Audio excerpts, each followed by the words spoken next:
성도 여러분, 안녕하십니까? 오늘은 2021년 1월 11일 월요일입니다. 광야는 어떤 곳일까요? 광야에는 모래바람, 외로움, 추위, 도적대만 있을까요? 광야에는 생명체가 없을까요?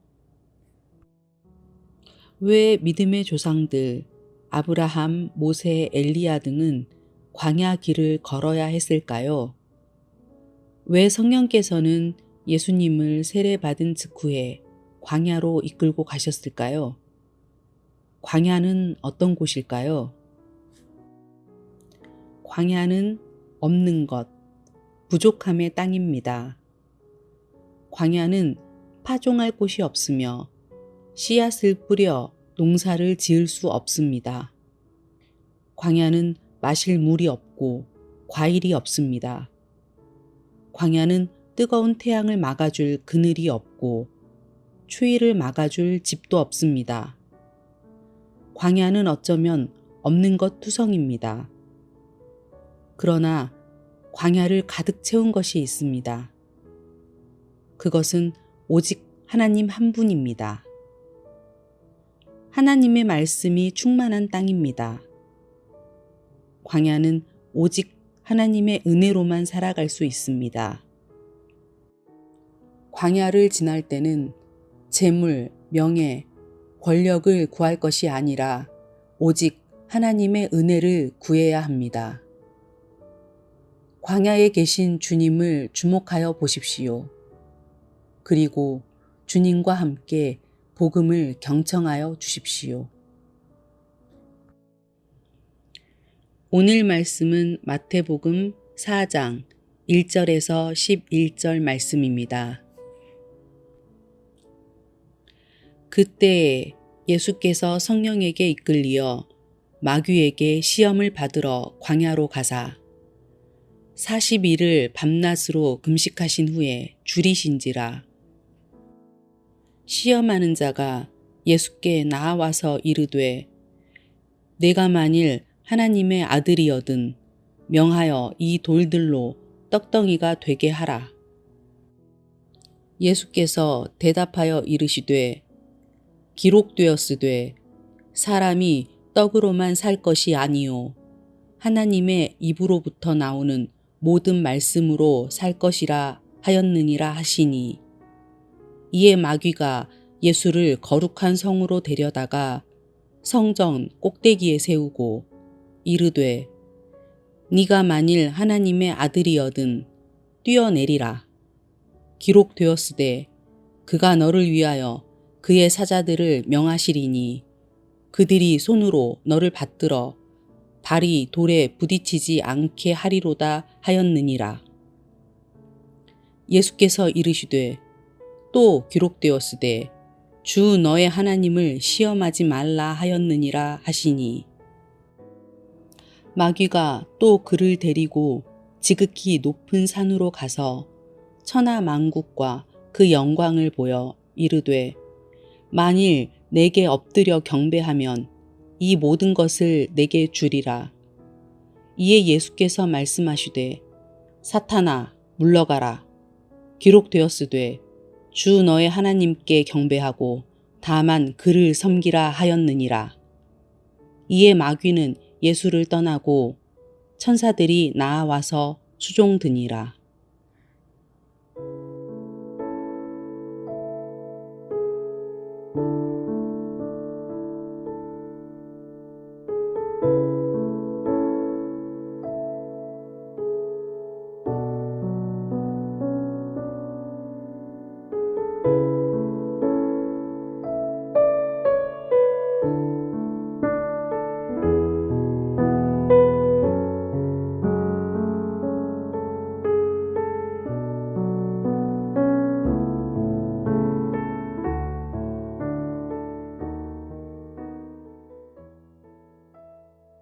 광야에서 시험을 받는 예수님을 묵상하며 깜짝 놀란 경험이 있습니다.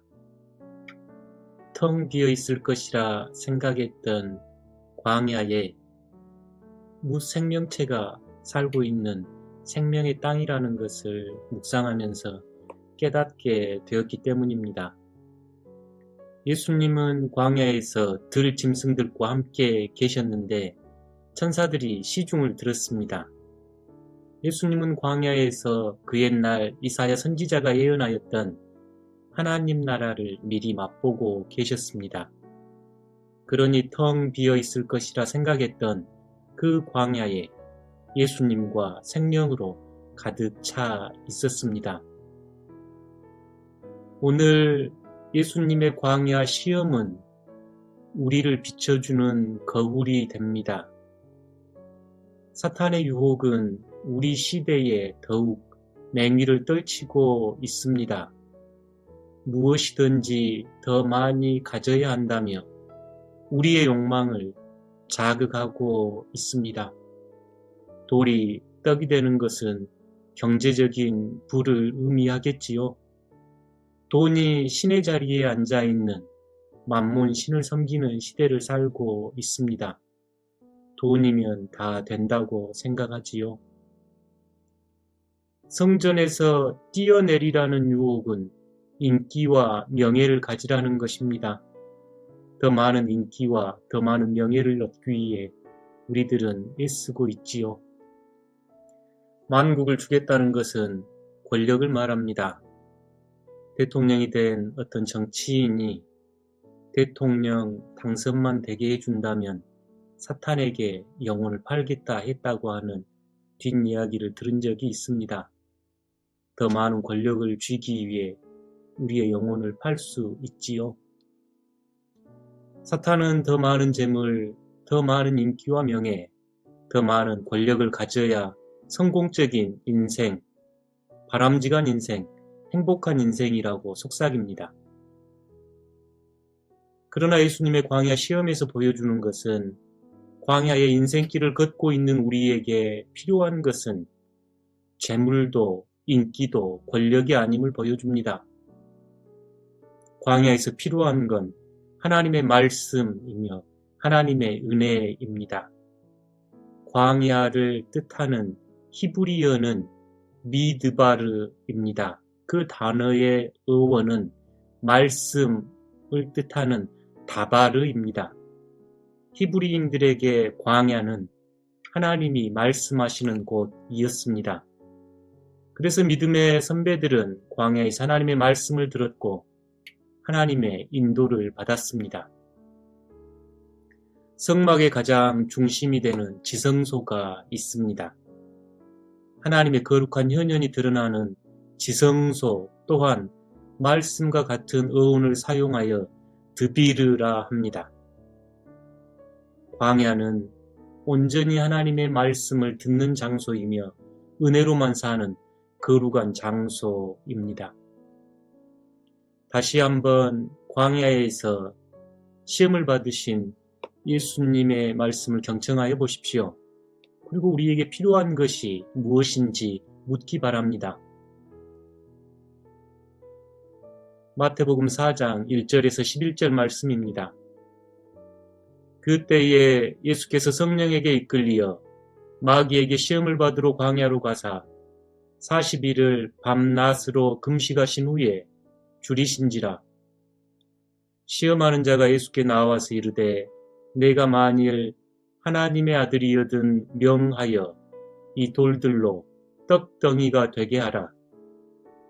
예수께서 대답하여 이르시되 기록되었으되 사람이 떡으로만 살 것이 아니요 하나님의 입으로부터 나오는 모든 말씀으로 살 것이라 하였느니라 하시니, 이에 마귀가 예수를 거룩한 성으로 데려다가 성전 꼭대기에 세우고 이르되 내가 만일 하나님의 아들이여든 뛰어내리라.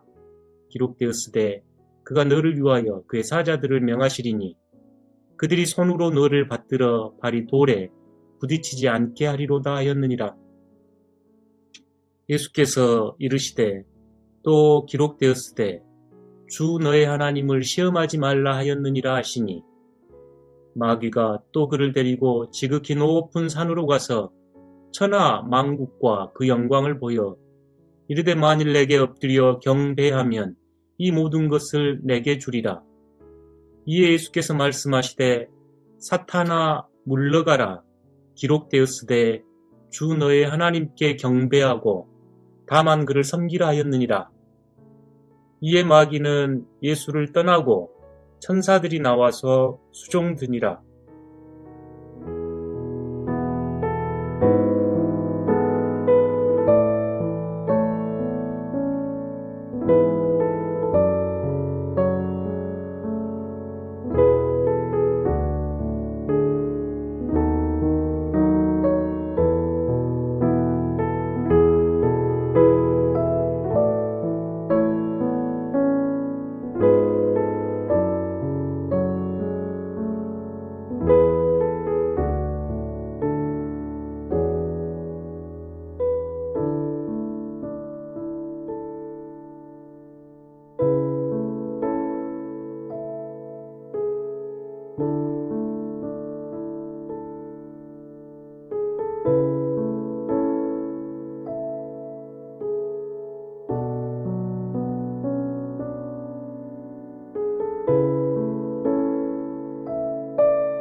더 깊은 묵상을 위한 질문입니다. 이진희 목사는 광야를 읽다는 책에서 사막에서 성공이 목표가 아니다. 정상에서 오르는 것이 목표가 아니다. 무사히 빠져나가는 것이 목표다. 살아남는 것이 목표다. 광야에서는 살아남기만 해도 성공하는 것이기 때문이다 라고 말합니다. 오늘 여러분 중 인생의 막다른 광야를 걷고 계신 분 계실까요? 이 사막, 이 광야를 벗어나기 위해, 살아남기 위해 꼭 필요한 것이 무엇입니까? 오늘 복음은 당신에게 무엇을 말씀하고 있습니까?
한 줄 기도. 주님, 우리는 광야의 나그네 길을 걷고 있습니다. 광야에서 구할 것은 재물이나 명예, 권력이 아님을 깨닫게 하시고 오직 하나님의 말씀과 은혜로 충분한 삶을 살아갈 수 있도록 이끌어 주소서. 아멘.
하늘에 계신 우리 아버지, 아버지의 이름을 거룩하게 하시며 아버지의 나라가 오게 하시며 아버지의 뜻이 하늘에서와 같이 땅에서도 이루어지게 하소서.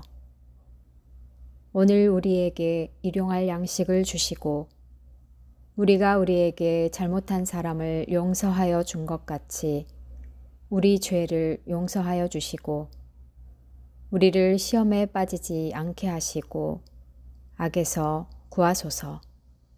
나라와 권능과 영광이 영원히 아버지의 것입니다. 아멘.